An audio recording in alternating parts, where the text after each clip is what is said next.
Hello guys, कैसे हो सभी। आज अपन पढ़ेंगे वंशागति के आणविक आधार। ठीक है, इसमें अपन कवर करेंगे डीएनए, आनुवंशिक पदार्थ की खोज, आरएनए संसार, प्रतिकृति यानी रेप्लिकेशन, अनुलेखन और आनुवंशिक कूट, स्थानांतरण, जीन अभिव्यक्ति का डीएनए, मानव जीनोम परियोजना, डीएनए फिंगरप्रिंटिंग। चैप्टर लंबा है, इस वजह से भाई देखो जेनेटिक में तो आप ये लगा लो 7-8 क्वेश्चन के समथिंग नाम है। ऐसे ही वो बायोटेक वाले जो चैप्टर है ना, उसमें से 7-8 क्वेश्चन तो कम से कम आते ही आते हैं। तो दो चैप्टर इसके जेनेटिक के, दो उसके बायोटेक के, तो कम से कम 14-15 क्वेश्चन तो टोटली आ ही जाओगे। कम से कम बता रहा हूँ, उससे ज़्यादा ही आगे। सजीवों में दो प्रकार के न्यूक्लिक अम्ल मिलते हैं, डी ऑक्सी राइबो न्यूक्लिक अम्ल व राइबो न्यूक्लिक अम्ल। तो मैं देखो हाईलाइट कर रखा ना, उस पर ध्यान देना। मैं डी को कब पढ़ाता हूँ, बाकी अनहाईलाइटेड को मैं एक दो लाइन में पढ़ाऊँ ना, तो ना पढ़ाऊँ। ठीक है, ऐसा नहीं इधर उधर देख रहे हो, अरे यार कहाँ से पढ़ा रहे हैं, कहाँ से नहीं, जो हाईलाइटेड है उसी को। ठीक है, सजीव में दो प्रकार के न्यूक्लिक अम्ल मिलते हैं, डी ऑक्सी राइबो न्यूक्लिक अम्ल यानी डीएनए और राइबो न्यूक्लिक अम्ल यानी कि आरएनए। अधिकतर जीवों में आनुवंशिक पदार्थ डीएनए होता है। कुछ विषाणुओं में आरएनए आनुवंशिक पदार्थ के रूप में मिलता है, लेकिन यह अधिकतर भाग के रूप में कार्य करता है। आरएनए के अन्य और भी अतिरिक्त कार्य है। यह अनुकूलक, संरचनात्मक व कुछ स्थितियों में उत्प्रेरक अणु का कार्य करता है।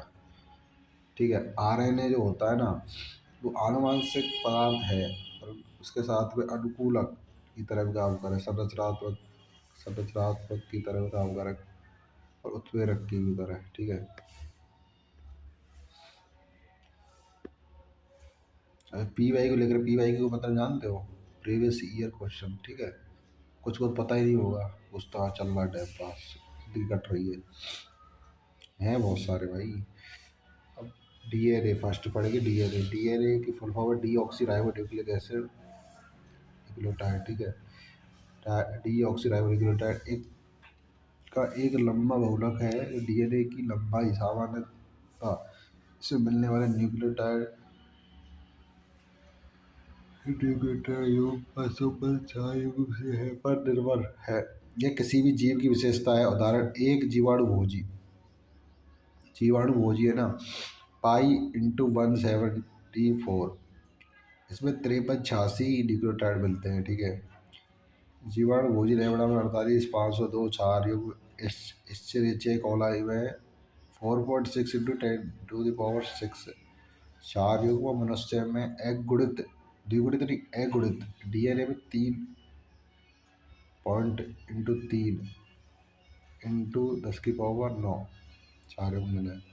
इम्पोर्टेंट पूरे दे रखे हैं ना, कैसे जीवाणु भोजी में ये इतने, लेमड़ा में इतने, इस्चरिचिया कोलाई में इतने, और मानव में इतने। ठीक है, तो ये सारी चीज़ें इम्पोर्टेंट है, पी वाई क्यू में आई हुई है। अब पॉलीन्यूक्लियोटाइड श्रृंखला की संरचना। ठीक है, न्यूक्लियोटाइड के 3 घटक रहे हैं, नाइट्रोजन क्षार, पेंटोस शर्करा और राइबोज तथा डीएनए में डीऑक्सीराइबोज। आरएनए तो राइबोज, डीएनए तो डीऑक्सीराइबोज। और एक फास्फेट ग्रुप है, मतलब शर्करा है, नाइट्रोजन क्षार है, फास्फेट ग्रुप है। ये मतलब नीट में क्वेश्चन है। नाइट्रोजन क्षार दो प्रकार के रहे, प्यूरिन और पिरिमिडिन। प्यूरिन भी दो प्रकार के रहे, purine adenine guanine, A for adenine, G for guanine. और पायरमिडीन 3 प्रकार के रहे, CUT यानी कि C for cytosine, U for uracil, T for thymine. ठीक है, तो इसकी ट्रिक है CUT पायरमिडीन की और प्यूरिन की AG। ठीक है, साइटोसिन डीएनए व आरएनए दोनों मिलता है, जबकि थायमिन डीएनए मिलता है। ठीक है, थायमिन के स्थान पर यूरेसिल आरएनए मिलता है। नाइट्रोजन क्षार, नाइट्रोजन ग्लाइकोसिडिक बंध द्वारा पेंटो सरकराइड मंडेक्स कार्बन हाइड्रोक्सिल OH से जुड़कर न्यूक्लियोसाइड बनाता है। जब फॉस्फेट समूह फॉस्फो एस्टर बंध और न्यूक्लियोसाइड के 5' के हाइड्रोक्सिल समूह से जुड़ता है, तब संबंधित न्यूक्लियोटाइड यानी डीऑक्सी न्यूक्लियोटाइड उपस्थित शर्करा के प्रकार पर निर्भर करता है। ठीक है। अब ऐसा इसमें आरएनए में न्यूक्लियोटाइड अवशेष के राइबोज की 2' जगह पर एक अतिरिक्त हाइड्रोक्सिल समूह स्थित होता है। आरएनए में जो थायमिन है ना, आरएनए में जो थायमिन है 5' मेथिल यूरेसिल थायमिन का दूसरा रासायनिक नाम है की जगह पर यूरेसिल मिलता है। फ्रेडरिक मिस्चर ने 1869 में केंद्र में मिलने वाले अम्लीय पदार्थ डीएनए की खोज की थी। ठीक है। कब की थी? 1953 में। जेम्स वॉटसन व फ्रांसिस क्रिक ने डीएनए का द्विकुंडल नमूना दिया था। ठीक है। तो जो द्विकुंडल ने नमूना दिया उन्हें डीएनए को 1953 में, और डीएनए की खोज हुई 1873 में। ठीक है। जिसका नाम न्यूक्लियन दिया गया। अब द्विकुंडल डीएनए की संरचना कुछ खास बात है। इसका जो आधार है शर्करा फॉस्फेट का बना रहता है, प्रति समांतर रहने दोनों श्रृंखला 3' और 3' to 5' की कंडीशन है हमें, और दोनों रज्जुओं के चार आपस में हाइड्रोजन बॉन्ड द्वारा जुड़े रहते हैं। ठीक है।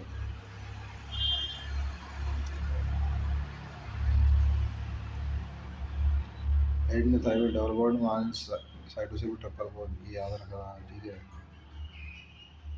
और डीएनए की स्ट्रक्चर है। ठीक है। दोनों श्रृंखला दक्षिणावर्ती कुंडलित होती है। कुंडली का पिच 3.4 नैनोमीटर, 1 नैनोमीटर में 10 एक नैनोमीटर 1 मीटर का 10 करोड़ भाग होता है। वह 10 की पावर 9 मीटर के बराबर है। कपड़ के घुमाव में लगभग 10 सारे मिलते हैं। ठीक है। डीएनए की प्रत्येक घुमाव रहने में हम 10 सारे उम्र हैं। और इसकी जो पीएच है 3.4 नैनोमीटर है।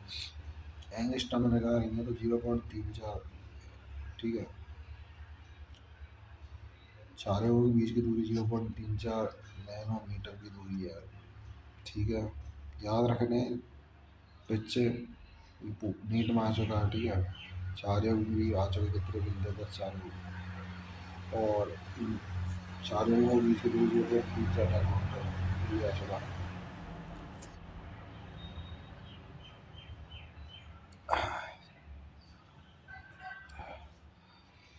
द्विकुंडली की डीएनए की द्विकुंडली संरचना का प्रस्ताव यूं प्रक्रम में है कि आनुवांशिक उलझाव को सरल तरीके से व्याख्या करने में सक्षम है। शीघ्र ही आणविक जीव विज्ञान में फ्रांसिस क्रिक ने मूल सिद्धांत का विचार प्रस्तुत किया, जिससे स्पष्ट है कि आनुवंशिक सूचना का भाव डीएनए से आरएनए व इससे प्रोटीन की तरह डीएनए से आरएनए और आरएनए से प्रोटीन। देखो, ये सेंट्रल डोगमा जो सिद्धांत है ना, फ्रांसिस क्रिक ने दिया। पहली बात तो याद रखनी है जो नीट में आई हुई है। सेकंड बात ये याद रखनी है कि इसकी जो प्रोसेस क्या है, डीएनए तो आरएनए बनेगा, आरएनए तो प्रोटीन। तो पहले अनुवादन होगा, सॉरी अन लेकर रहेगा। ठीक है। ट्रांसक्रिप्शन, फिर उसके बाद में ट्रांसलेशन, मतलब डीएनए तो आरएनए में अनुलेखन यानी कि ट्रांसलेशन है, ट्रांसक्रिप्शन। फिर आरएनए ते प्रोटीन में ट्रांसलेशन यानी रूपांतरण। ठीक है। डीएनए कुंडली का पैकेजिंग, डीएनए कुंडली की पैकेजिंग आप देख सकते हो।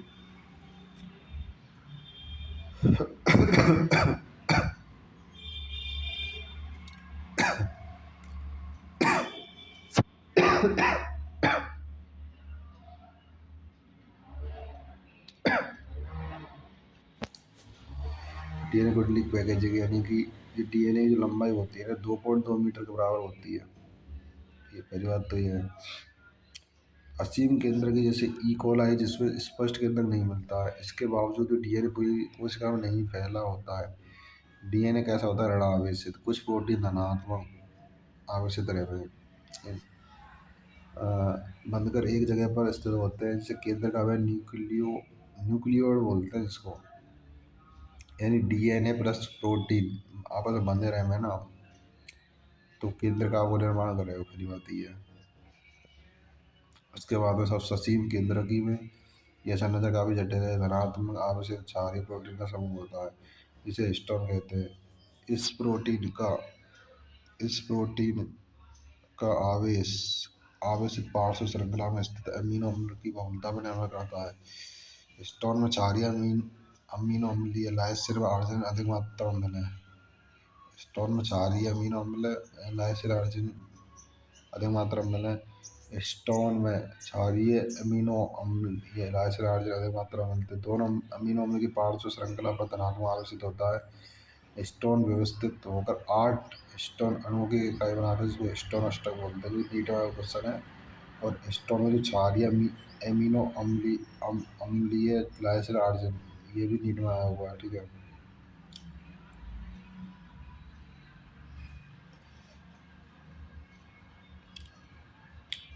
एक प्रारूपी न्यूक्लियोसोम में 200 क्षारों की डीएनए कुंडली होती है। केंद्रक में मिलने वाली एक संरचना जिस पर न्यूक्लियोसोम एक के बाद एक मिलते हैं उसे क्रोमेटिन कहते हैं। और ये संरचना है ना, इलेक्ट्रॉन सूक्ष्मदर्शी द्वारा देखने पर न्यूक्लियोसोम क्रोमेटिन जिस तरह डोरी पर बीड्स की तरह दिखाई देती है, ठीक है, जैसे स्ट्रक्चर में देख सकते हो।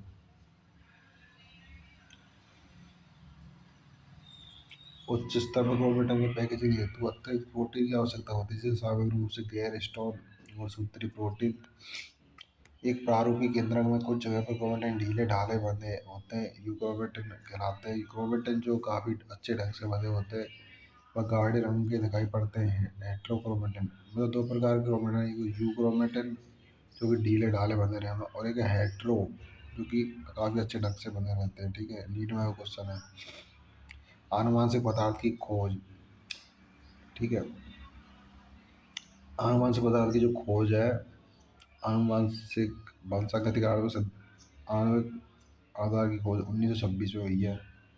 इसमें अलग अलग सिद्धांत मतलब दिए आनुवंशिक पदार्थ के बारे में कि कोई तो बोल रहा है डीएनए आनुवंशिक पदार्थ, कोई आरएनए बोल रहा है, कोई प्रोटीन बोल रहा है। तो ठीक है, उनको अपन डिस्कस करेंगे अलग अलग वैज्ञानिकों के साथ। पहला है इसमें रूपांतर सिद्धांत जो ग्रिफिथ ने दिया था 1928 में, फ्रेडरिक ग्रिफिथ ने। स्ट्रेप्टोकोकस निमोनी जो कि निमोनिया के लिए जिम्मेदार है के साथ कई प्रयोगों से रूपांतर की अच्छी ढंग से व्याख्या की गई है। उनके प्रयोग के दौरान एक सजीव जीव के प्राकृतिक रूप से परिवर्तन हो गया। जब स्ट्रेप्टोकोकस यानी निमोनी जीवाणु के संबंध में प्लेट पर वृद्धि करता है तब इसकी कुछ चिकनी चमकीली कॉलोनी व दूसरी सख्त कॉलोनी का निर्माण हुआ। यह गैस प्रभेद के जीवाणु श्लेष्मा युक्त आवरण होता है, जबकि आहार प्रभेद में आवरण नहीं होता है। एस प्रभेद से संक्रमित चूहे निमोनिया से मर जाते हैं, जबकि आर प्रभेद द्वारा निमोनिया नहीं होता है, ठीक है। एस जो कि चिकनी कॉलोनी है, आर कैसी है, सख्त। और इनमें जो सही जो कि मतलब निमोनिया कौन सी उत्पन्न करेगी, एस कॉलोनी आर ना, ठीक है। एस को यदि चूहे में प्रवेश कराएंगे तो चूहा मर जाएगा क्योंकि ये रोग उत्पन्न करते हैं निमोनिया। आर को यदि चूहे में प्रवेश कराया जाता है तो चूहा भाई जीवित रहेगा। ग्रिफिथ ने जीवाणु को गर्म करने पर उन्हें मृत पाया। उसने पाया कि गर्म करने पर मृत एस प्रवेश को चूहे में प्रवेश कराने से उसकी मृत्यु नहीं हो पाई, लेकिन जब उसे गर्म करने से मृत एस व सजीव आर जीवाणु के मिश्रण को चूहे में प्रवेश कराया तो चूहे की मृत्यु हुई। इस मृत चूहे से उसने सजीव एस जीवाणु को प्रेरित किया। ग्रिफिथ ने बताया कि आर प्रभेद जीवाणु ताप मृत एस प्रभेद जीवाणु द्वारा रूपांतरित किया है। यह रूपांतरित कारक ताप मृत एस प्रभेद से आर प्रभेद में रूपांतरित होने से इसमें चिकनी महू सर्कराइड आवरण का निर्माण होता है, जिससे यह उग्र रूप में परिवर्तन हो जाता है। ये निश्चित ही आनुवंशिक पदार्थ के रूपांतरण के कारण हो पाता है। इन्हें प्रयोगों से आनुवंशिक पदार्थ के जीव रासायनिक प्रकृति के बारे में नहीं बताया जा सकता। अब जैसे इसमें चित्र में देखो मतलब यहाँ पर स्टार लगा रखा है मैंने, इसमें समझो देखो सबसे पहले दो कंडीशन याद रखो हम ग्रिफिथ के प्रयोग में, एक तो आर प्रभेद है, गैस प्रभेद है।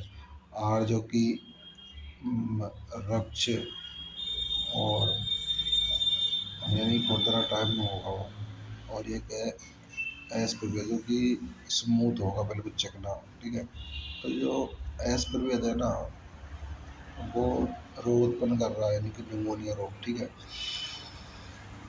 जबकि आर प्रवेद नहीं कर रहा। तो इसमें कंडीशन फर्स्ट में लाएगी एस प्रवेद प्रवेश कराएगी तो भाई तो रोग उत्पन्न ना कर रहा हो तो चूहा जीवित रहेगा। तो एस प्रवेद रोग उत्पन्न कर रहा हो तो चूहा मर जाएगा, आर प्रवेद ना कर रहा हो ना तो चूहा जीवित रहेगा। उसके बाद एस प्रवेद ताप से व्रत, वो चूहे प्रवेश कराएगा, चूहा जीवित है। अब एस प्रवेद ताप से व्रत पर आर प्रवेद सजीव, आर तो सजीव है, एस जो व्रत है। ठीक है, तो चूहा इस तरह करेंगे चूहा मर जाएगा, ये चीज़ बोल रहा है। अब रूपांतरित सिद्धांत के जीव रासायनिक लक्षण। M M A, M for McCarty, M for McLeod और ए फॉर एमरी द्वारा ही ये रूपांतरित सिद्धांत के जीव रासायनिक लक्षणों को बताया था इन्होंने। उन्होंने बताया थी अनुमान से बता प्रोटीन है, सब में बोल रहा है ना, सब अलग अलग बता रहे हैं। अब सबसे मतलब सटीक जो बताया था प्रूफ के साथ, वो अनुमान से पता डीएनए इसके बारे में, डीएनए अनुमान से पता इसके बारे में सुस्पष्ट प्रमाण अल्फ्रेड हर्ट्ज का बात हो चेस 1952 में बताया था, जो कि नीट में मल्टीपल बार रिपीट क्वेश्चन है। ठीक है, उन्होंने कुछ विषाणु को ऐसे माध्यम पर पैदा किया जिसमें एक को विकर्ण सक्रिय फास्फोरस और दूसरे विषाणुओं को विकर्ण सक्रिय सल्फर पर वृद्धि किया था, जिससे विषाणुओं को विकर्ण सक्रिय फास्फोरस की उपस्थिति पैदा किया गया। उसमें विकर्ण सक्रिय डीएनए पाया गया, जबकि विकर्ण सक्रिय प्रोटीन नहीं था, क्योंकि डीएनए में फास्फोरस होता है, प्रोटीन नहीं। ठीक है, जीवाणु भोजी विकर्ण सक्रिय 25 से अंकित प्रोटीन संपुट है। फिर विकर्ण सक्रिय 32 फास्फोरस से अंकित डीएनए, पहला संकरण, दूसरा अनावृत, फिर अपकेंद्रण।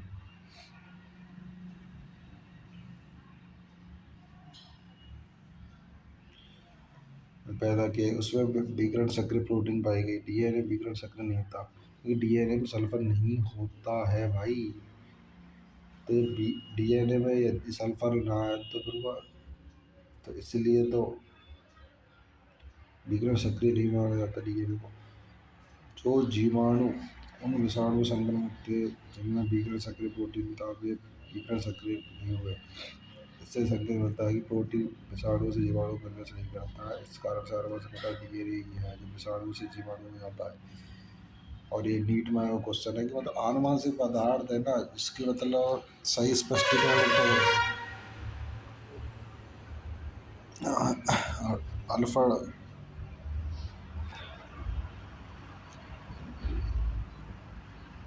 अल्फ्रेड हर्ट्ज और मातो चेज ने मतलब इसको प्रूव किया था। आनुवंशिक पदार्थ के गुण दे रखे हैं। ठीक है, प्रोटीन बनाम डीएनए के बीच जो विवाद आनुवंशिक पदार्थ को लेकर था वह अब स्पष्ट हो चुका है, जिसको स्पष्ट किया हर्ट्ज चेज के प्रयोग से समझ चुका है। ये सर्वमान्य हो चुका है कि डीएनए आनुवंशिक पदार्थ के रूप में कार्य करता है, मतलब ये सब जगह क्लियर हो चुका है। तब से बहस चल रही थी डीएनए के आरएनए के प्रोटीन है कौन सा आनुवंशिक पदार्थ है, इसमें डीएनए आनुवंशिक पदार्थ है, ये स्पष्ट हो चुका है। ठीक है, और इसके जो गुण है ये अपना प्रतिकृति स्वयं कर सकता है, ये अपनी जो रेप्लिकेशन है ना ये खुद कर सकता है। इससे संरचना में रासायनिक संगठन के आधार पर स्थिर होना चाहिए। पहला पॉइंट प्रतिकृति खुद कर सके, दूसरा स्थिर स्टेबल होना चाहिए, थर्ड है कि धीमे परिवर्तन, ऐसे नहीं अचानक परिवर्तन करते, धीमे धीरे धीरे धीमे परिवर्तन की संभावना होनी चाहिए, विकास के लिए आवश्यक है। इसे स्वयं मेंडल के लक्षण के अनुरूप अवगत होना चाहिए। पहला प्रतिकृति करने वाला होना चाहिए, दूसरा स्थिर रहना चाहिए, तीसरा परिवर्तन धीमे होने चाहिए, चौथा मेंडल के लक्षणों के अनुरूप होना चाहिए। सजीव तंत्र के अन्य अणुओं में जैसे प्रोटीन स्वयं प्रथम मापदंड को पूर्ण करने में सफल है। अनुमान से पता चला अस्थायी होना चाहिए कि जीवन चक्र की विभिन्न अवस्थाएं अमर या जीव की शरीर क्रिया में परिवर्तन से इसमें परिवर्तन नहीं होना चाहिए। ठीक है जी।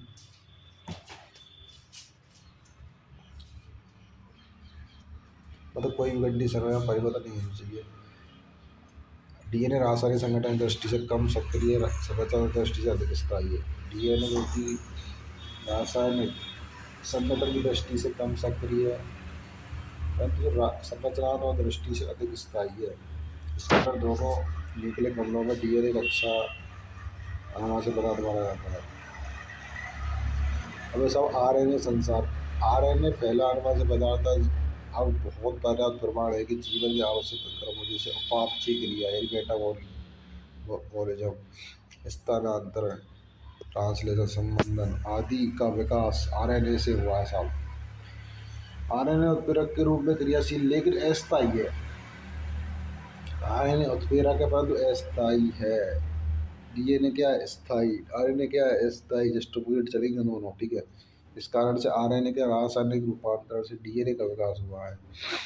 क्योंकि देखो डीएनए तो क्या बनता है? आरएनए। आरएनए तो क्या बनता है? प्रोटीन, ठीक है। जो कि सेंट्रल डोगमा का जो सिद्धांत था फ्रांसिस क्रिक ने दिया था, है ना, मैंने बताया अभी।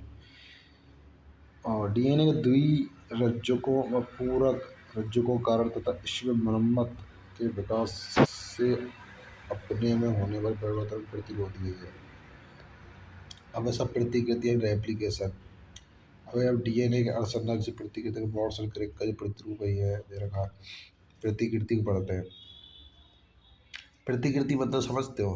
प्रतिकृति मतलब होता है जैसे आप किसी चीज़ की फोटोकॉपी करवा करवा रहे हो, तो वही चीज़, एक चीज़ की मल्टीपल फोटोकॉपी वही चीज़ है। डीएनए के द्विखंडी रचना के प्रतिपादन के साथ ही वॉटसन व क्रिक ने तत्काल डीएनए प्रतिकृति की योजना प्रस्तुत की। यदि इनके मूल कथनों को उद्धृत किया जाए तो वह उस प्रकार है कि विशिष्ट युग्मन की जानकारी के बाद आनुवंशिक पदार्थ के नए रूप में निर्माण की प्रक्रिया के बारे में तत्काल प्रतिपादन करने से बचा नहीं जा सकता। वॉटसन व क्रिक 1953 में सिद्धांत दिया और उन्होंने अर्सनची की प्रोसेस 1953 में बताई। प्रायोगिक प्रमाण। अब यह सिद्ध हो चुका है कि डीएनए का अर्ध संरक्षी प्रतिकृतिन होता है। इसके बारे में सर्वप्रथम जानकारी नीचे कोलाई में प्राप्त हुई। आगे जाकर उच्च जीवों जैसे पौधे, मानव कोशिका में पता लग पाया। मैथ्यू मैसेल्सन व फ्रैंकलिन स्टाहल ने 1958 में एक प्रायोगिक रूप से प्रमाणित कर दिया था। इसमें अपने प्रयोग इसने किया था। इस प्रयोग में उन्होंने अलग अलग चीज़ का उपयोग किया। जैसे उन्होंने इकोलाई को ऐसे संवर्धन में विकसित किया जिसमें NH4Cl यानी 15 नाइट्रोजन का भारी समस्थान है। अमोनिया क्लोराइड कई पीढ़ियों तक केवल नाइट्रोजन का स्रोत है, जिसके परिणाम स्वरूप नवनिर्मित डीएनए व अन्य दूसरे नाइट्रोजन युक्त यौगिकों में नाइट्रोजन 15 व्यवस्थित हो गया। इस भारी डीएनए अणु को सामान्य डीएनए से सोडियम क्लोराइड के घनत्व प्रवणता के अपकेंद्र से अलग कर सकते हैं। कृपया ध्यान दें कि नाइट्रोजन एक विकिरण सक्रिय समस्थानिक नहीं है, ठीक है। इसके बाद कोशिका को ऐसे संबंधन में स्थानांतरित किया जिसमें साधारण NH4Cl 14 व निश्चित समानता पर गुणित कोशिका नमूने को लेने पर इससे डीएनए निष्कर्षण करने पर पाया गया कि यह हमेशा द्विरज्जु की कुंडली के रूप में मिलता है। डीएनए घनत्वों के बारे में जानकारी प्राप्त करने हेतु विभिन्न नमूनों को स्वतंत्र रूप से सीरियो मीडियम प्रवणता पर लग किया जा सकता है, ठीक है। अब देखो मैसेल्सन जो स्टार का प्रयोग है ना, इसमें साहब उन्होंने सबसे पहले अपकेंद्रण मॉडल दिया और नाइट्रोजन को 15 जो नाइट्रोजन 15 यानी कि भारी डीएनए लिया। फिर उसके बाद में 14 मतलब 15 साल में 14 लिया, ठीक है। तो मतलब इन्होंने 20 मिनट के बाद प्रयोग करा ना भारी डीएनए के संग तो 2 प्रतिकृति प्राप्त हुई। 15 और 14, 14 को फिर 40 मिनट तक प्रोसेस कराए तो 4, 2 थे 4, फिर उसके बाद 8, 8 थे 16, 16 थे 32, इस तरीके से कंडीशन होती है। ठीक है, एंड में क्या हल्का और भारी दोनों 50-50% प्राप्त हो रहे हैं इसमें। ठीक है,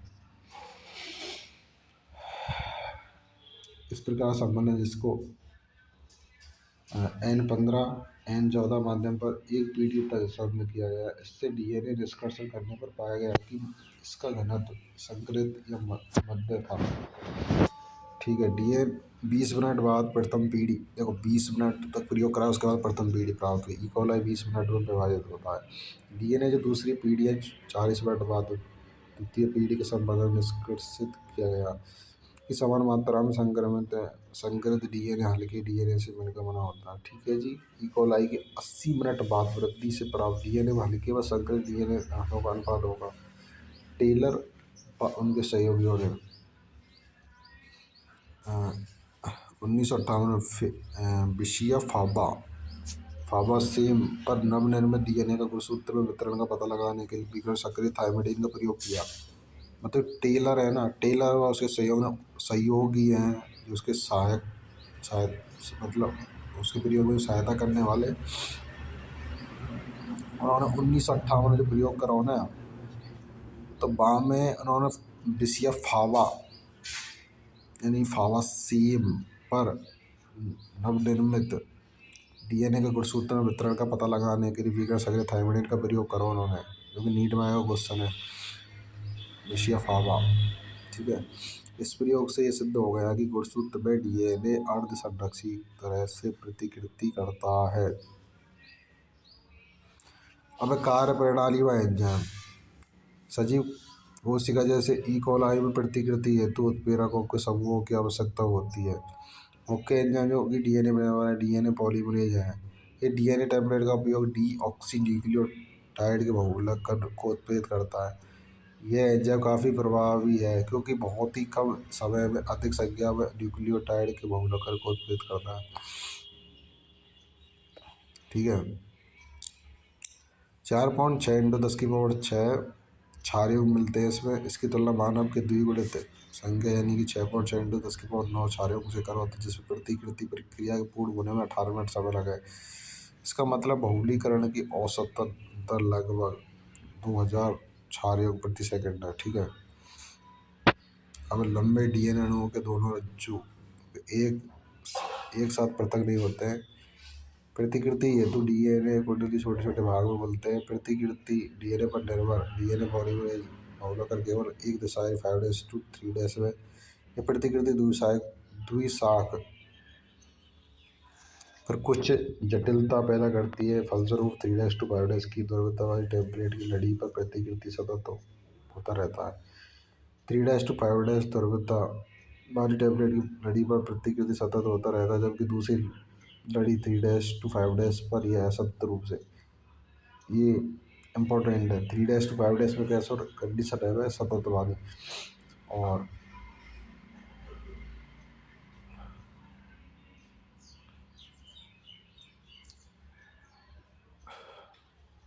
देखो 3' to 5' में सतत और 5' to 3' में असतत। ठीक है, डीएनए पॉलीमरेज जो स्वयं प्रतिकृति की शुरुआत नहीं कर सकता। ठीक है, अब प्रतिकृति के बारे में विस्तृत पढ़ेंगे। ससीम केंद्र की है केंद्र में डीएनए की प्रतिकृति कोशिका चक्र के साथ एस प्रावस्था में होती है। डीएनए की प्रतिकृति व कोशिका विभाजन चक्र काफी संभावित ढंग से होती है। डीएनए प्रतिकृति के बाद कोशिका विभाजन न होने के कारण बहुगुणता यानी पॉलीप्लॉइडी की स्थिति गुणसूत्री समानता उत्पन्न होती है। अब अनुलेखन यानी ट्रांसक्रिप्शन। डीएनए के रज्जुक से आनुवंशिक सूचनाओं को आरएनए में प्रतिलिपिकरण करने की प्रक्रिया अनुलेखन है। अब अनुलेखन के इकाई नायक संरचनात्मक जीन समापक। अनुलेखन इकाई के संरचनात्मक जीन डीएनए के द्विरज्जुक का एक भाग है, चूंकि रज्जुक विपरीत की ओर होते हैं, इसे डीएनए निर्भर आरएनए पॉलीमरेज बहुलक केवल एक दिशा 5' to 3' में उत्प्रेरित होते हैं। रज्जुक जिसमें विद 3 days to 5 days की हो रहा है वे टेम्पलेट के प्रकार का इसलिए को टेम्पलेट रज्जु कहते हैं। ये रज्जु जो किसी भी चीज़ के लिए कूट लेकर नहीं करते हैं, कूट लेकर रज्जु का नाम है। अब ऐसा उन्नायक और समापक तथा किनारे पर स्थित संरचनात्मक जीव उल्लेखन इकाई बनाते हैं। ठीक है, ये कंडीशन उन्नायक इसमें अल्लेखन आरंभ होगा तो संरचनात्मक जीव, फिर इसका टेम्पलेट रज्जु, तो समापक की कंडीशन है। अनलेखन इकाई व जीन, जीन मन संगति की एक क्रियात्मक इकाई मानी जाती है। टीआरएनए तो टीआरएनए अथवा आरआरएनए अणु डीएनए अनुक्रम अंतरण के लिए कार्य करते हैं। टीआरएनए और आरआरएनए किसके लिए काम करते हैं? डीएनए अनुक्रम अंतरण। सूर्य केंद्र के बहुत सिस्टर्डिक संरचना जीन मिलती है। व्यक्तिगत गर्भ जो परिपक्व संसाधित आरएनए मिलते हैं, जबकि अव्यक्तिगत जो मध्यवर्ती अनुक्रम परिपक्व या संसाधित आरएनए नहीं मिलते हैं। अब ऐसा आरएनए के प्रकार व अल्लेखन का प्रक्रम। ठीक है, जीवाणु मुख्यतः 3 प्रकार के आरएनए होते हैं। दूत आरएनए यानी कि एमआरएनए, मैसेंजर आरएनए इनको बोलते हैं। अंतरण आरएनए की टीआरएनए, इनको ट्रांसफर आरएनए बोलते हैं। व थर्ड है आरआरएनए यानी कि राइबोसोमल आरएनए, जो सबसे ज़्यादा पाया जाता है। ये 3 आरएनए कोशिका प्रोटीन संश्लेषण के लिए आवश्यक है। मतलब तीनों के तीनों प्रोटीन संश्लेषण के लिए आवश्यक है। पहली बार अब एमआरएनए टेम्पलेट प्रदान करता है। टीआरएनए अमीनो अम्ल के लाने व अनुमान से पूर्व पढ़ने, मतलब अमीनो अम्ल को लाएगा ही और अनुमान से पूर्व पढ़ने का काम करेगा। आरआरएनए स्थानांतरण के दौरान संरचनात्मक उत्प्रेरक की भूमिका निभाता है। आरएनए पॉलीमरेज अन्य से जुड़कर अल्लेखन की शुरुआत प्रारंभ करते हैं। ठीक है, ट्राइफॉस्फेट को क्रियाधार के रूप में प्रयोग कर पूरकता के नियमन का अनुपालन करते हुए टेम्पलेट में मौलिकत हो जाता है। ये कुंडली को आगे खोलने व उसकी दृढ़ीकरण में सहायता करता है। केवल छोटी लंबाई वाला आरएनए एंजाइम से जुड़ता है जब आरएनए पॉलीमरेज समापक किनारे पर पहुंच जाता है। आरएनए पॉलीमरेज किस तरह से उन 3 चरणों यानी जैसे प्रारंभ, दृढ़ीकरण, समापन को उत्प्रेरित करता है। केवल आरएनए पॉलीमरेज दृढ़ीकरण की प्रक्रिया को उत्प्रेरित करने में सक्षम है। ये अस्थायी रूप से प्रारंभक कारक और समापक कारक से जुड़ते हैं। देखो, जो प्रारंभन का रहता है सिग्मा कारक रहता है और समाप्त करता है वो है रो कारक, जो कि नीट में अभी जस्ट 1 या 2 साल पहले आया हुआ क्वेश्चन है। ठीक है, और इसमें 3 स्टेप होती है, प्रारंभन, दृढ़ीकरण, समापन, ये भी याद रख लिया। ठीक है,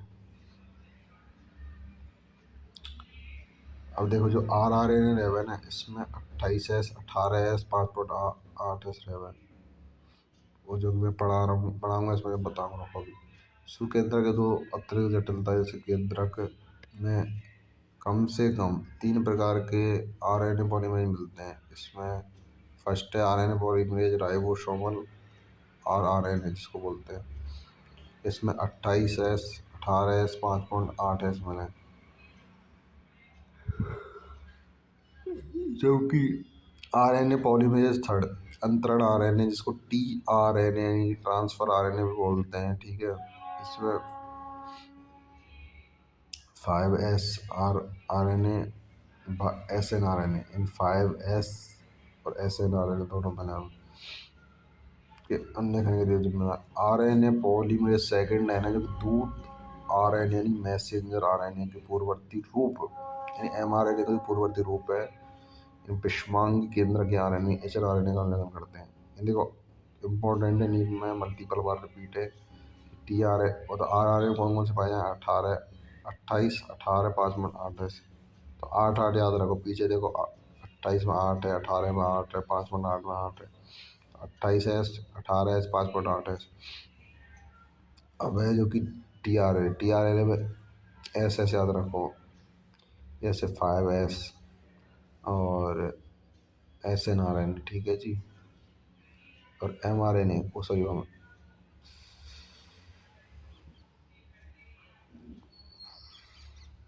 जो कि RNA पॉलीमरेज सेकंड है ना, उसमें विस्मान के अंदर के SNRNA होता है।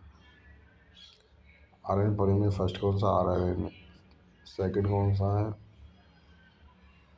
एम एम आर एन और थर्ड अपना है टी आर एन। ठीक है। दूसरी जटिलता यह है कि प्रारंभ में अनुकरण व्यक्तित्व अव्यक्ति दोनों मिलते हैं और वे असक्रिय होते हैं। चूँकि यह एक प्रक्रम से गुजरता है, संबंधन कहते हैं इसको। आच्छादन से एक असाधारण न्यूक्लियोटाइड यानी H N R N A fibrous condition में बदलते हैं।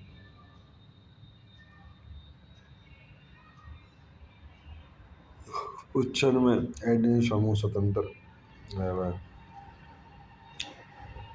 अंतरोपित जीन व्यवस्था संभवतः जीनोम के पूर्व रूप को व्यक्त करती है। अव्यक्तित्व की उपस्थिति पुराने समय की याद दिलाती है। संबंधित विधियां आरएनए संसार की प्रभुता को व्यक्त करता है। अब सब आनुवंशिक कूट प्रतिकृति व अम्लीकरण के द्वारा न्यूक्लिक अम्ल से दूसरे न्यूक्लिक अम्ल का प्रतिनिधिकरण होता है। न्यूक्लिक अम्ल में परिवर्तन से प्रोटीन के एमिनो अम्ल भी परिवर्तन हो जाता है। इस विचार के समर्थन हेतु पर्याप्त प्रमाण है। इससे आनुवंशिक कूट यानी जेनेटिक कोड की परिकल्पना का प्रतिपादन हुआ, जो प्रोटीन संश्लेषण के द्वारा अमीनो अम्ल के अनुक्रम को निर्धारित करता है। ठीक है जी। अब एक प्रकूट यानी तरीक हरगोविंद खुराना ने निश्चित क्षार के समुच्चय युक्त आरएनए अणुओं के संश्लेषण की रासायनिक विधि का विकास किया। प्रोटीन संश्लेषण हेतु मार्शल न्यूटन वर्ग की कोशिका स्वतंत्र कूट का अर्थ निकालने से काफी सहयोगी रहे। सेवेटो ओकोआ एंजाइम पॉलीन्यूक्लियोटाइड फॉस्फोरिलेज आरएनए का स्वतंत्र रूप से टेम्पलेट के निश्चित अनुक्रम के साथ बहुलीकृत होने में सहायता प्रदान करता है। ठीक है। आनुवंशिक कूट की विशेषता निम्न है। जैसे प्रकूट त्रिक होता है। पहली बात तो ये प्रकूट होता है, त्रिक होता है। 61 प्रकूट अमीनो अम्ल का कूट लेखन करते हैं व 3 प्रकूट का कूट लेखन नहीं करते हैं। ठीक है जी, समझ में आया। सेकंड पढ़ रहे हैं। एक प्रकूट केवल एक अमीनो अम्ल का कूट लेखन करता है। इस कारण से इसे असंदिग्ध विशिष्ट, देखो यदि एक को करता है तो असंदिग्ध विशिष्ट, और कुछ अमीनो अम्ल एक से अधिक प्रकूट द्वारा जो कूट लेखन होगा ना, एक से अधिक प्रकूटों द्वारा है वह, तो उसको अपहासित, एक के द्वारा है वह असंदिग्ध या विशिष्ट यानी स्पेसिफिक है। एक से अधिक के द्वारा होता है अपहासित। ठीक है। प्रकूट दूत आरएनए में लगातार पढ़े जाते हैं, ये बीच में रुके हुए नहीं होते हैं। अब कूट लगभग सार्वभौमिक है यानी यूनिवर्सल। उदाहरण है इसका जीवाणु से मनुष्य में यू फेनिल एलेनिन PHA का कूट लेखन करते हैं। इस नियम के कुछ अभ्यास शुद्ध कणिका और आदि जंतु कोशिकाओं में मिलते हैं। AUG दोहरा कार्य करते हैं। मिथियोनिन का कूट लेखन करता है। यह एक प्रारंभक प्रकूट के रूप में काम करा है। अब उत्परिवर्तन व आनुवंशिक कूट बिंदु उत्परिवर्तन का एक प्रतिष्ठित उदाहरण बीटा ग्लोबल श्रृंखला के जीन में एक क्षार युग्म परिवर्तन के परिणाम स्वरूप अमीनो अम्ल अवशिष्ट ग्लूटामेट से वैलिन में परिवर्तन हो जाता है। इसके परिणाम स्वरूप होने वाले रोग को दांत कोशिका रक्तता सिकल सेल एनीमिया बोला जाता है।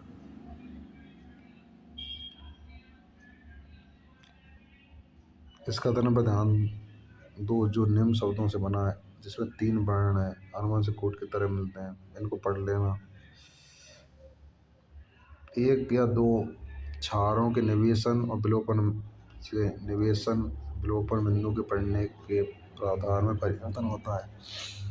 यद्यपि ऐसे परिवर्तनों का उल्लेख वाचन प्राधार निवेशन या विलोपन के रूप में किया जाता है। 3 या 3 क्षारों के गुणित निवेशन अथवा विलोपन से एक अथवा अनेक कोण तदनुसार एक अथवा अनेक अमीनो अम्ल के वाचन प्राधार ऐसे बिंदु के आगे अपरिवर्तित रहते हैं।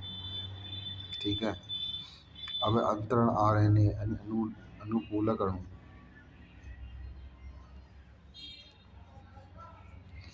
अंतरण आरएनए अनुकूलक अणु यानी कि टीआरएनए बोलते हैं अंतरण आरएनए। ठीक है। अंतरण आरएनए जैसे विलय आरएनए या SRRNA ना, SRNA। हाँ तो वही तो टीआरएनए में SNRNA या 5'SRNA बोलते हैं ना, वही चीज़ है। अंतरायण में एक प्रतिप्रकूट एंटीकोडोन का फंदा होता है जिसमें कूट के पूरक चार मिलते हैं और इसमें एक अमीनो अम्ल स्वीकार्य छोर होता है। प्रत्येक अमीनो अम्ल के लिए अति मतलब विशिष्ट होता है स्पेसिफिक टीआरएनए। प्रारंभन हेतु दूसरा विशिष्ट अंतरण आरएनए होता है जिसे प्रारंभक अंतरण आरएनए बोलते हैं। अंतरण आरएनए की द्वितीय संरचना दर्शाई गई है जो तिब्बतियाँ क्लोवर की पत्ती जैसी दिखाई देती है। वास्तविक संरचना के अनुसार अंतरण आरएनए सघन अणु है जो कि उल्टे एल की तरह संरचना है, जो कि इसमें दिख रही होगी आपको, उल्टे एल की तरह संरचना है। अब ऐसा स्थानांतरण यानी कि रूपांतरण। इस तरह से रूपांतरण प्रक्रिया जिसमें अमीनो अम्ल के बहुलकन से पॉलीपेप्टाइड का निर्माण होता है। अमीनो अम्ल के क्रम व अनुक्रम दूध आरएनए में पाए जाने वाले क्षारों के अनुक्रम पर निर्भर करता है। ठीक है। अंतरण आरएनए का आवेशीकरण या अंतरण आरएनए एमिनो एसाइलेशन भी कहते हैं इसको। कोश के कारखाना जो प्रोटीन संश्लेषण के लिए आवश्यक है राइबोसोम। राइबोसोम संरचनात्मक आरएनए में लगभग 80 विभिन्न प्रोटीन से मिलकर बना होता है। राइबोसोम पेप्टाइड बंधन के निर्माण में उत्प्रेरक आरएनए जीवाणु एंजाइम राइबोसोम का काम करता है। दूध आरएनए में कुछ अतिरिक्त अनुक्रम होते हैं जो स्थानांतरित नहीं होते हैं, स्थानांतरित स्थल कहा जाता है। अब जीन अभिव्यक्ति का नियमन। जीन अभिव्यक्ति का नियमन निम्न स्तरों पर अंडीकरण स्तर, संसाधन स्तर, दूध आरएनए केंद्रक से कोशिका प्रवण में अभिगमन व स्थानांतरित स्तर। जीन अभिव्यक्ति 3 स्तरों पर होती है: अनुलेखन, संसाधन, दूध आरएनए केंद्रक से कोशिका प्रवण, स्थानांतरित स्तर। ठीक है। जीन कोशिका में अभिव्यक्त होकर एक विशेष कार्य या एक निश्चित कार्य को संपन्न करते हैं। उदाहरण है कि ई कोलाई में स्थित एंजाइम बीटा गैलेक्टोसाइडेज डाइसैकेटाइड लैक्टोज का जल अपघटन कर गैलेक्टोज व ग्लूकोज का निर्माण करते हैं। लैक्टोज जो जीवाणु के ऊर्जा स्रोत की अनुपस्थिति में बीटा गैलेक्टोसाइडेज एंजाइम का संश्लेषण होता है। असीम केंद्रक जीन अभिव्यक्ति के नियंत्रण के लिए कुछ ऐसे प्रभाव भी स्थल होते हैं जो अनुलेखन प्रारंभ की दर को नियमित करते हैं। असीम केंद्र की डीएनए और नायक स्थल की उपलब्धता प्रोटीन की विशेष अनुक्रम जैसे प्रचालक यानी ऑपरेटर कहते हैं। प्रत्येक ऑपेरॉन का अपना विशिष्ट प्रचालक व दमनकारी रिप्रेशर होता है। उदाहरण लैग प्रचालक केवल लैग प्रचालक एलसी ऑपरेटर में मिलता है। एक विशेष रूप से लैग दमनकारी एलसी रिप्रेशर में आपसी क्रिया करता है। अब लैग प्रचालक तो लैग ऑपरेटर जिसको बोलते हैं। लैग ऑपरेटर के बारे में इस पर जानकारी अनुमान से फ्रैंकोफ जैव रासायनिक जैकब मेनॉर्ड के आपसी प्रयासों से हो पाया है। लैग प्रचालक या लैग का मतलब लैक्टोज है। पॉलीसिस्टोनिक संरचनात्मक जीन का नियमन एक सामान्य और नियामक जीन द्वारा होता है। इस तरह की व्यवस्था जीवाणु में बहुत सामान्य है, इसे प्रचालक ऑपरेटर कहते हैं। ऐसे कुछ उदाहरण है लैग प्रचालक एलसी ऑपरेटर, ट्रिप प्रचालक टीआरपी ऑपरेटर, एटा प्रचालक एआरए ऑपरेटर है। इस प्रचालक एचआईएस ऑपरेटर और बेल प्रचालक पीएल ऑपरेटर। लैग प्रचालक एक नियामक जीन इसको आई जीन बोलते हैं। यहाँ आई का मतलब प्रेरक या इंड्यूसन नहीं है बल्कि यह शब्द बंधक या इनहिबिटर से किया गया है। और 3 संरचनात्मक जीन है जेड, वाई और ए से मिलकर बना है। आई जीन लैग प्रचालक के दमनकारी का कोडलेखन करता है।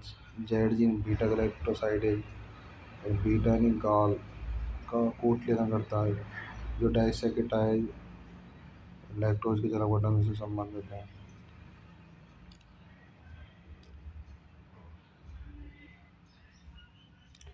जो बाई जीन है परिमेय कोडलेखन करता है वो नीड में क्वेश्चन है कोशिका के 1 मिनट में भी आता हूँ। एरोलैक्टोज की उपस्थिति में दमनकारी प्रेरक जो क्रियाकारक निष्क्रिय हो जाता है। दमनकारी द्वारा लैग प्रचालक के नियमन को ऋणात्मक नियमन, लैग प्रचालक धनात्मक नियमन, पॉजिटिव रेगुलेशन के नियंत्रण भी होता है। अब मानव जीनोम परियोजना यानी ह्यूमन जीनोम प्रोजेक्ट। डीएनए में मिलने वाले कारकों का अनुक्रम किसी भी जीव का आनुवंशिक सूचनाओं का निर्धारण करता है। दूसरे शब्दों में किसी भी जीव की आनुवंशिक व्यवस्था उसके डीएनए में मिलने वाले अनुक्रम में से निर्धारित है। आनुवंशिक अभियांत्रिकी तकनीक के विकास से किसी भी डीएनए खंड को विलगित व क्लोन किया जा सकता है। डीएनए अनुक्रम को शीघ्र जानने के लिए साधारण तकनीक के विकास में 1990 में मानव जीनोम के अनुक्रम को पता लगाने के लिए एक महत्वाकांक्षी योजना की शुरुआत हुई। मानव जीनोम योजना यानी कि एचजीपी महायोजना, मेगा प्रोजेक्ट कहा है इसको। मानव जीनोम में लगभग 3 × 10⁻⁹ क्षारीय मिलते हैं। अभी जैव सूचना विज्ञान, देखो इसमें जो चीज़ें अभी और बता रहा हूँ, जैसे यदि अनुक्रम जानने के लिए प्रति छात्र $3 US 3 खर्च होते हैं तो पूरी योजना पर खर्च होने वाली लागत है $9 बिलियन। प्राप्त अनुक्रम को टंकणित रूप में किताबों में संग्रहित किया जाए तो जिसके प्रत्येक पृष्ठ में 1000 अक्षर हों, तो इस प्रकार से इस किताब में 1000 पृष्ठ होंगे। तब इस तरह से एक मानव कोशिका के डीएनए सूचनाओं को संकलित करने हेतु 3300 किताबों की आवश्यकता होगी। इस प्रकार बड़ी संख्या में आंकड़ों प्राप्ति के लिए उच्च गतिकीय संगठक साधन की आवश्यकता होगी, जिससे आंकड़ों के संग्रह, विश्लेषण व पुनः उपयोग में सहायता मिलती है।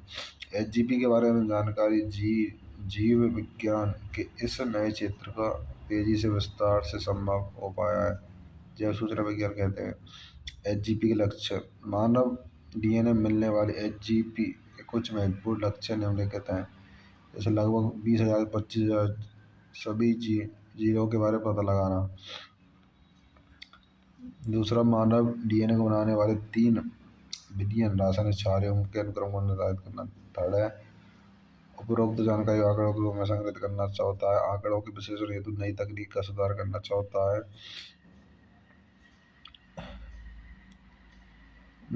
पांचवा, योजना द्वारा उठने वाले नैतिक, कानूनी व सामाजिक मुद्दे पर विचार करना। अब साहब, मानव जीनोम परियोजना ने ये 13 वर्ष तक चली, जो नीट में आया क्वेश्चन है, मतलब लगातार 13 साल तक चली है ये, जो मतलब ये 13 वर्ष तक योजना चली ना, जिसे अमेरिकी ऊर्जा विभाग यूएसए डिपार्टमेंट ऑफ एनर्जी व राष्ट्रीय स्वास्थ्य संस्थान नेशनल इंस्टीट्यूट ऑफ हेल्थ द्वारा सहयोग प्राप्त था। प्रारंभिक वर्षों में बेल्जियम न्यास यूके के एचजीपी में भागीदारी थी। बाद में जापान, फ्रांस, जर्मनी, चीन व अन्य देशों द्वारा सहयोग प्रदान किया गया, क्योंकि 2003 में संपन्न हुई। 1990 में प्रारंभ हुई, 2003 में समाप्त हुई है। कई अमानवीय प्रतिरूप जीव जैसे कि जीवाणु, यीस्ट, कोइनोहेबिटिट, एलिंगे, स्वतंत्र आरोग्यजनक कृमि बोलते हैं जिसको, ड्रोसोफिला फलमक्खी, पौधे में धान व एरेबिडोप्सिस के अनुक्रम के बारे में जानकारी प्राप्त हुई है। इसकी जो कार्यप्रणाली, इन विधियों में 2 महत्वपूर्ण तरीकों का उपयोग किया गया है। पहले प्रयास में उन सभी जीन जो आरएनए के रूप में व्यक्त होते हैं उसके बारे में ध्यान देना, इसे व्यक्त अनुक्रम घुंडी, एक्सप्रेशन सीक्वेंस टैग्स यानी ईएसटीएस। दूसरा प्रयास यह है कि जीन में मिलने वाले सभी जीनों के व्यक्तिक व अव्यक्तिक अनुक्रम की जानकारी प्राप्त कर उनके कार्यों को निर्धारित करना, अनुक्रम टिप्पणी सीक्वेंस एनोटेशन कहते हैं। अब सामान्य उपयोगी अतिथ्य जीवाणु, यीस्ट और संवाहकों को बीएसी जीवाणु, कृत्रिम गुणसूत्रीय बैक्टीरियल आर्टिफिशियल क्रोमोसोम, और बाईएसी यानी कि Y for yeast, A for artificial, C for chromosome यानी यीस्ट आर्टिफिशियल क्रोमोसोम कहते हैं।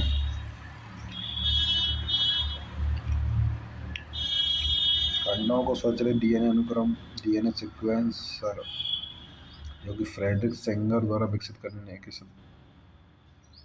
विकसित विधि के सिद्धांत पर कार्य करता है का उपयोग कर अनुक्रमण करते हैं। मतलब जो फ्रेडरिक सेंगर थे ना, उन्होंने बताया कि जो खंडों को स्वचालित डीएनए अनुक्रम के रूप में व्यवस्थित किया था। ठीक है। अब मानव जीनोम परियोजना में रूप आ रहे, मतलब ये जो चित्र दे रखे हैं ना, ये मानव जीनोम परियोजना के अंतर्गत आ रहा है।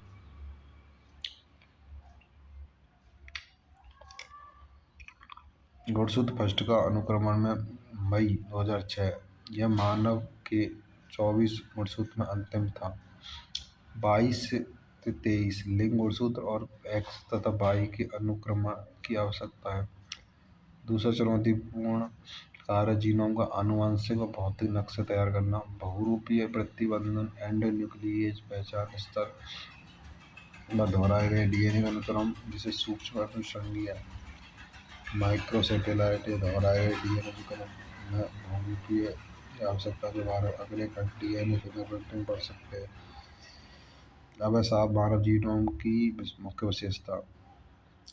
तो ये सारी विशेषता दे रखी है। जैसे मानव जीनोम में 3164.7 करोड़ सारे मिले, औसतन प्रत्येक जीन में 3004 स्थित है। इनमें सबसे बड़ी जो जीन है डिस्ट्रोफिन है, जो नीट में आई हुई है।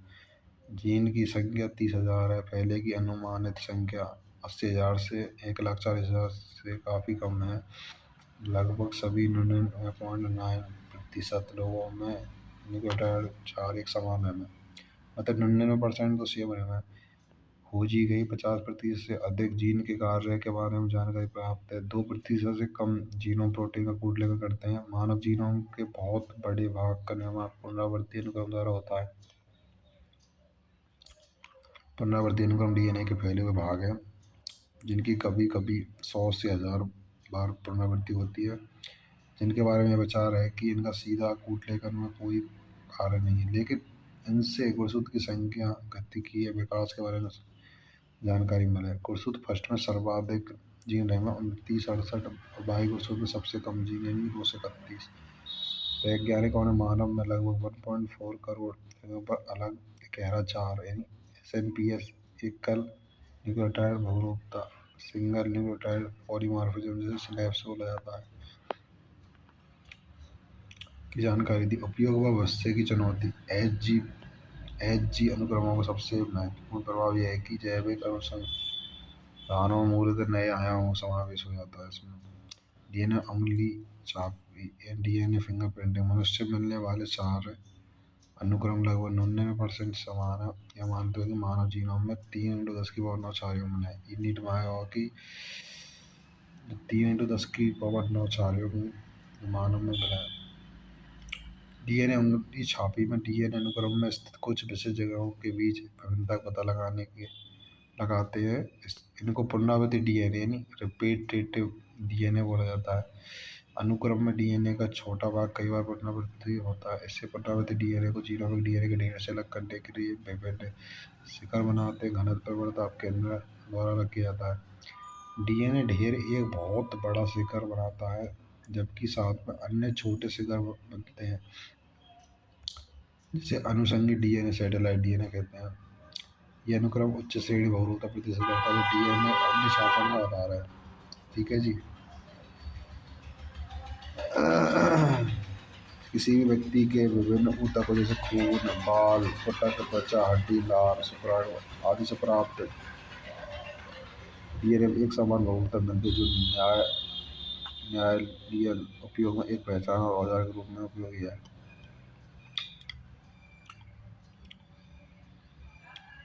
चूंकि बहुरूपता जनक से बच्चों की ओर वंशागत होती है, इसलिए डीएनए अंगुली छापी विवाद की स्थिति में पैतृत्व परीक्षण में सहायक है। बहुरूपता आनुवंशिक आधार पर विभिन्नता उत्परिवर्तन के कारण ही उत्पन्न होती है। किसी व्यक्ति में नई उत्परिवर्तन उसकी कायिक कोशिका या जनक कोशिका लैंगिक प्रजनन करने वाले जीव उस कोशिका से युग्मक बनाते हैं। अनुक्रम विभिन्नता जिसे परंपरागत रूप से डीएनए बहुरूपता कहते हैं, मानव जनसंख्या में 0.01 से अधिक आवृत्ति में एक बीजतल से असंगति मिलने से होती है। साधारण तौर से यदि एक वंशागत उत्परिवर्तित जनसंख्या उच्च आवृत्ति से मिलता है तो उसे डीएनए बहुलता कहते हैं। डीएनए उंगली छाप तकनीक का प्रारंभ के विकास एलेक्स जेफरी द्वारा किया गया। नीड में मल्टीपल बार रिपीटेड क्वेश्चन है। इन्होंने अनुषंगी डीएनए को प्रोब के रूप में उपयोग किया जिसमें काफ़ी बहुलता मिलती है। अनुबंधित पुनरावृत्त की विभिन्न संख्या यानी कि variable number of random repeat VNTR के रूप में जानते हैं। तकनीक जैसा पहले उपयोग किया जा चुका है सदर्न ब्लॉट हाइब्रिडाइजेशन कहते हैं। और इसके अलग अलग स्टेप है जैसे डीएनए विलयन प्रतिबंधन न्यूक्लियर द्वारा डीएनए का पाचन एक्टोफोरेसिस द्वारा डीएनए खंडों का पृथक्करण पृथक्कृत डीएनए खंडों का संश्लेषण झिल्ली जैसे नाइट्रोसेलुलोज नायलॉन पर स्थानांतरण। चिह्नित VNTR प्रोब का उपयोग करते हुए संकरण स्वयंविकरणीय चित्रण द्वारा संकरित डीएनए खंडों को पता लगाया। 2023 का क्वेश्चन है। इसके फलस्वरूप VNTR के आकार परिवर्तित होते रहते हैं। इनके आकार 0.1 से 20 किलो बेस के होते हैं। VNTR प्रोब से संक्रमण के फलस्वरूप प्राप्त स्वयंविकरणीय चित्र में विभिन्न आकार की पट्टियाँ दिखाई पड़ रही हैं हमें। ये पट्टियाँ किसी व्यक्ति के डीएनए की विशिष्ट कार्यों को व्यक्त करती हैं। ये पट्टियाँ एक युग्म समरूपी जुड़वा को छोड़कर किसी भी जनसंख्या के एक व्यक्ति से दूसरे व्यक्ति में विभिन्न होती है। और ही वह संग्रह क्रिया का उपयोग कर तकनीक की संवेदनशीलता बढ़ा सकते हैं। फलस्वरूप किसी भी एक कोशिका से प्राप्त डीएनए से पर्याप्त डीएनए उंगली छापी विश्लेषण किया जा सकता है। न्यायालयीन विज्ञान में उपयोग के अतिरिक्त इसका बहुत अधिक उपयोग है जैसे जनसंख्या व आनुवंशिक विभिन्नता के निर्धारण में। वर्तमान समय में कई प्रकार के